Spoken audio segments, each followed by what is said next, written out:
ایک ایسا بادشاہ جو نبی بھی تھا، ایک ایسا حکمران جسے ہوا پر اختیار تھا، ایک ایسا انسان جو جانوروں، پرندوں، یہاں تک کہ چیونٹیوں کی زبان سمجھتا تھا۔ یہ کہانی ہے اللہ کے برگزیدہ نبی اور عظیم الشان بادشاہ حضرت سلیمان علیہ السلام کی۔ حضرت سلیمان علیہ السلام اللہ کے ایک برگزیدہ نبی اور عظیم الشان بادشاہ تھے۔ آپ حضرت داؤد علیہ السلام کے بیٹے تھے۔ حضرت داؤد علیہ السلام خود بھی اللہ کے نبی تھے اور بنی اسرائیل کے ایک منصف بادشاہ تھے۔ جب حضرت سلیمان علیہ السلام ابھی چھوٹے ہی تھے تو ان میں غیر معمولی ذہانت اور حکمت کے آثار نظر آنے لگے۔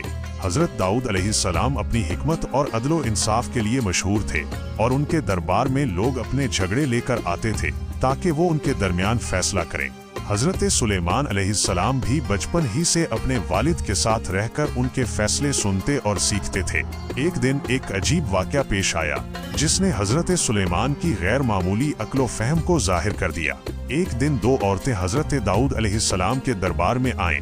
دونوں کے پاس ایک چھوٹا بچہ تھا اور دونوں ہی دعویٰ کر رہی تھیں کہ یہ بچہ ان کا ہے۔ حضرت داؤد علیہ السلام نے معاملے کو سن کر فیصلہ دیا، لیکن حضرت سلیمان علیہ السلام جو وہاں موجود تھے انہوں نے کچھ سوچا اور پھر ایک حیرت انگیز حل پیش کیا۔ حضرت سلیمان علیہ السلام نے فرمایا، چونکہ دونوں عورتیں اس بچے کی ماں ہونے کا دعویٰ کر رہی ہیں، اس لیے ہم اسے آدھا آدھا تقسیم کر دیتے ہیں۔ یہ سن کر ایک عورت خاموش رہی، لیکن دوسری عورت فوراً رو پڑی اور کہنے لگی، نہیں، ایسا مت کیجیے، یہ بچہ دوسری عورت کو دے دیجیے، لیکن اسے قتل نہ کریں۔ یہ سنتے ہی حضرت سلیمان علیہ السلام نے فرمایا، یہی اس بچے کی حقیقی ماں ہے، کیونکہ ایک ماں کبھی نہیں چاہے گی کہ اس کا بچہ مر جائے۔ یہ سن کر سب حیران رہ گئے اور حضرت داؤد علیہ السلام نے سمجھ لیا کہ ان کے بیٹے میں واقعی اللہ نے حکمت اور دانش عطا کی ہے۔ جب حضرت داؤد علیہ السلام کا انتقال ہوا تو اللہ تعالیٰ نے حضرت سلیمان علیہ السلام کو نبی اور بادشاہ بنایا۔ آپ کے دور میں بنی اسرائیل بہت ترقی یافتہ قوم بن گئی۔ اللہ تعالیٰ نے حضرت سلیمان علیہ السلام کو بے شمار نعمتوں سے نوازا۔ حضرت سلیمان علیہ السلام اللہ کے حکم سے ہوا کو قابو میں رکھ سکتے تھے اور وہ ان کے حکم پر چلتی تھی۔ آپ اپنی فوج اور ساز و سامان سمیت ہوا کے ذریعے تیزی سے ایک جگہ سے دوسری جگہ جا سکتے تھے۔ حضرت سلیمان علیہ السلام کو اللہ نے جنات پر اختیار دیا تھا۔ یہ جنات ان کے حکم سے مختلف کام کرتے، محل بناتے، سمندر سے قیمتی موتی اور خزانے نکالتے اور مختلف مشکل کام انجام دیتے تھے۔ اللہ تعالیٰ نے حضرت سلیمان علیہ السلام کو یہ معجزہ بھی عطا کیا تھا کہ وہ جانوروں، پرندوں اور چیونٹیوں کی زبان سمجھ سکتے تھے اور ان سے بات چیت کر سکتے تھے۔ ایک دن حضرت سلیمان علیہ السلام اپنی فوج کے ساتھ ایک وادی سے گزر رہے تھے جہاں چیونٹیوں کی ایک بڑی آبادی تھی۔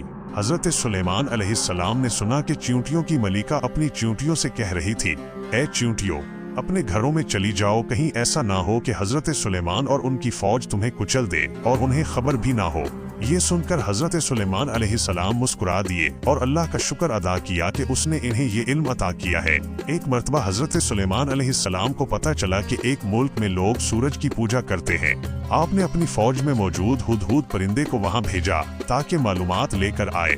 جب ہدہد واپس آیا تو اس نے حضرت سلیمان کو بتایا کہ ملکہ بلقیس ایک طاقتور اور خوبصورت ملکہ ہے جو بادشاہت چلاتی ہے، لیکن وہ اور ان کی قوم سورج کی عبادت کرتے ہیں۔ حضرت سلیمان علیہ السلام نے ملکہ بلقیس کو ایک خط بھیجا جس میں انہیں اسلام کی دعوت دی۔ ملکہ بلقیس پہلے الجھن میں تھیں، پھر وہ خود حضرت سلیمان کے دربار میں حاضر ہوئی۔ حضرت سلیمان علیہ السلام نے اللہ کے حکم کی تعمیل کرتے ہوئے جنات کی مدد سے ملکہ بلقیس کا تخت پلک جھپکتے ان کے دربار میں پہنچا دیا۔ جب ملکہ بلقیس وہاں آئیں تو حیران رہ گئیں اور سمجھ گئیں کہ حضرت سلیمان علیہ السلام عام بادشاہ نہیں بلکہ اللہ کے نبی ہیں۔ انہوں نے اسلام قبول کر لیا اور اپنی پوری قوم کو بھی اللہ پر ایمان لانے کا حکم دیا۔ ایک دن حضرت سلیمان علیہ السلام اپنے محل میں کھڑے ہو کر جنات کو ایک بہت بڑا محل بنانے کا حکم دے رہے تھے۔ وہ اپنے عصا پر جھکے ہوئے کھڑے تھے اور جنات کام کر رہے تھے۔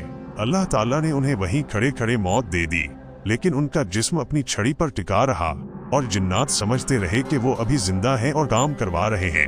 چند دن بعد ایک کیڑے نے ان کی چھڑی کو کھا لیا اور وہ زمین پر گر گئے۔ تب جنات کو معلوم ہوا کہ حضرت سلیمان علیہ السلام وفات پا چکے ہیں۔